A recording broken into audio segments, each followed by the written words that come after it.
Alrighty. So it's been a while. I just logged back into the YouTube account and noticed a lot of people were asking for the guides. Just pretty much, it's gonna take way too much time. The goal was to have episode one, two, three, four, doing this over from scratch. The guy that was helping me with a lot of the math to make it pretty much to make it the right way did it kind of fell through, and I couldn't do a lot of this math on my own. So pretty much I wanted to just, instead of doing videos, just do a walkthrough of the project, because I do not believe I can post this project because it has a ton of Polygon assets that are paid for. And I guess I could just strip it from that and then post it, but I'm really just trying to do a one take, show you guys how it works. I think a lot of people thought that I was using some sort of shader to do the pixelize. Um, One thing is you can see the shadows aren't right now. I was doing a lot of changes when I left the project. I haven't even opened it in a while and since now, but a lot of the changes I was making for shadows on the grass, all that kind of messed up the shadows. But I'm not going to fix any of that. I'm just going to show you guys the zoom and all the rotation, like how all this works. And really, it comes down to it's all camera tricks. Pretty much, it's just a here, I can pull up a test scene. It's a mess right now, but this is our test scene. Let me get rid of the base. Whatever. You can see it's flickering through, but it'll have to work. So the base scene. This whole project is just a 3D environment with cell shaded or flat text, flat shading on everything. This is just a 3D model that just has a cell shader on it. And the cell shading material, I think this one specifically, where's it at? Pro Pixelizer. So Pro Pixelizer comes with outlines, it comes with cell shading. It has true cell shading where real-time lights will work with cell shading. Let's see if I can do this real quick. If I just get a generic area light, whatever here, we'll do it over here. If we just do an area point light rather, sorry. So point light, you can see I have it a little bit modified to where the point lights are not cell shaded because I liked the look of that a lot better. I wanted to have real-time flickering fire and all that. So you can see it kind of just cast over these 2D plane grass. And the grass is, all it is stylized grass shader that you can get from Unity Store. And I use stylized grass shader. I can make these grass planes myself, but what I liked about this is that it has a terrain color map that you can render, and it'll match the grass to whatever's below it.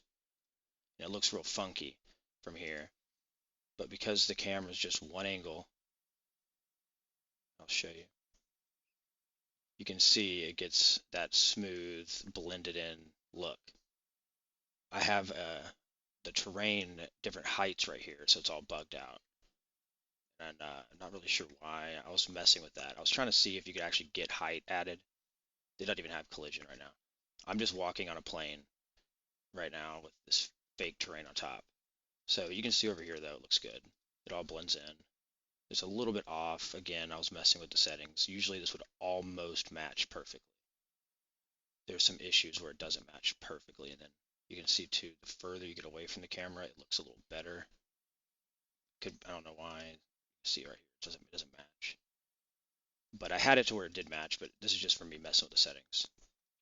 Uh, these trees, for example, are just props that I've grabbed, messed with the materials to make them real flat. You can see a lot of these weird artifacts. That all gets lost once you actually do the pixelization. So I wanted to get that covered. So it's all camera tricks, cell shaded 3D environment. All of it's just wind on grass. You see it blowing. It's all just 3D. All of this would work if you didn't do any of the camera tricks, it would just look like this. The idea is you can have very simple objects. You don't have to spend a lot of time placing them and all that, and it just looks good when you put it with the pixelized shader. Um, whoops. So now we'll get into the camera. So the whole idea behind the camera. I got it all in the character, so I got to go to the character. But it's right here. So combined camera is just an empty that's holding everything. So you got the output camera, a flat plane, it's just a plane that has a material on it, and then you have a scene view camera. This is the camera that the player is actually using. Okay, you can see it's paired. The parent is the plane. The plane's parent is the output camera, and the output camera is attached to the combined camera. That's important because you need to be able to rotate this. A lot of the gimmicky stuff like the camera rotation all comes down to just parenting things the correct way, and then all you got to do if you want to rotate the camera, attach the combined camera to the character so it'll follow it around in the world, and then you can offset the output camera back, and then if you need to rotate, all you have to do is just rotate around the character. And that's pretty much what it comes down to, is if you parent things smartly, you can do a lot with it. Alright, so had to look at something. So pretty much the combined camera has a script, combined camera. Oops, can't do that. Meant to do this.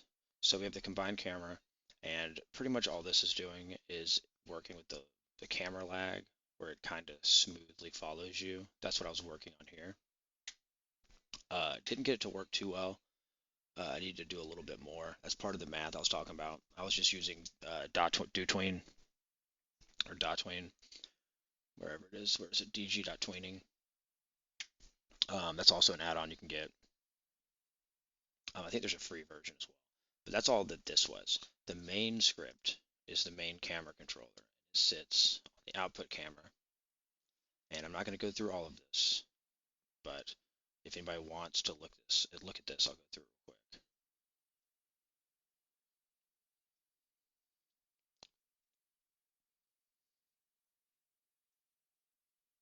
The main thing is right here, this snap. So right here is the snap function.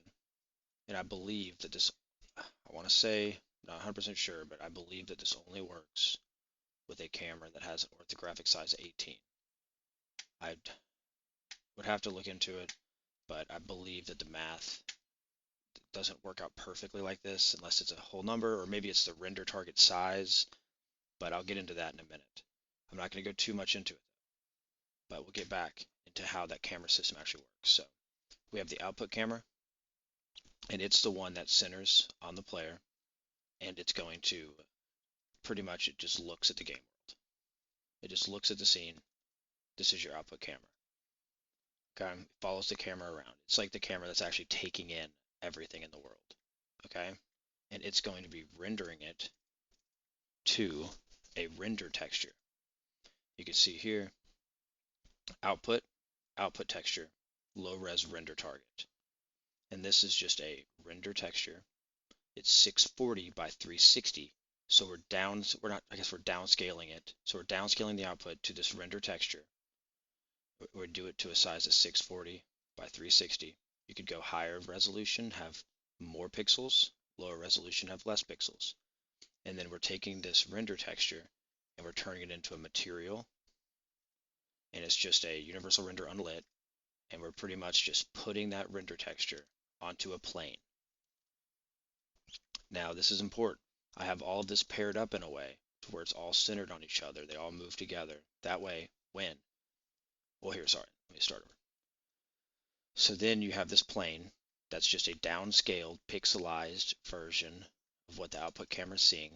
And then you have a scene view camera, okay? And this is what the player actually sees. When you press play, you are looking through the scene view camera. That is the pixelized.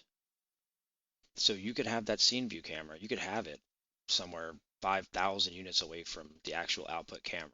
The reason I have them stacked is so that I can click and it actually goes to where I click without having to do any math. I'm sure there's a way to do it, but it's a lot easier just to have it follow stacked on each other. That way everything you do is just, it also helps with like shadows and all that distance and all that, but it's easier just to have it follow. You have it where it doesn't render for the other players. And if you're doing an online game, it has no collision, obviously. So yeah. So pretty much this is all just a camera trick. We're looking at, you can see when it lags behind, the render texture itself is bigger than the actual SceneView camera. So that allows you to glide over it without having any tearing issues when you get off of it. If you were to come past this, I actually have it to where the SceneView camera only renders this plane. It doesn't render anything behind it. But if you get off of this, you're going to get black bars. It's going to start freaking out on the edge of the camera. So that's why you have it bigger, is so that when it snaps, it has room to snap. And then you could bump this up if you needed to have more space, make the character smaller. There's wiggle room here where you can, like if I put this at 11, I actually think that oh, sorry, this is how you do the zoom. So to do the zoom, all you have to do is just lerp from one ortho size. Let me get the actual player. Where's it at? 1 second.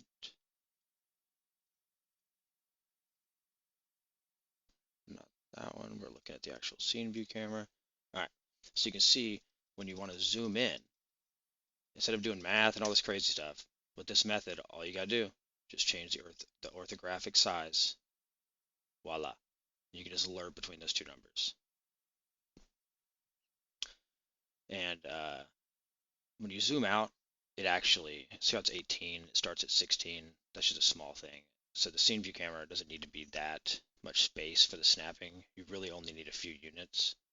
What I mean by that, gosh, how do I get back? So notice now it's 18. You can see you only really need a little bit of space on the edge, because when you're doing the smooth snapping, it'll go off just a little bit. The highest it'll go off is what, 0.49 units to round. I'm not sure, probably, but that's all that is. And you get back. So pretty much you have a output camera that renders to a render texture.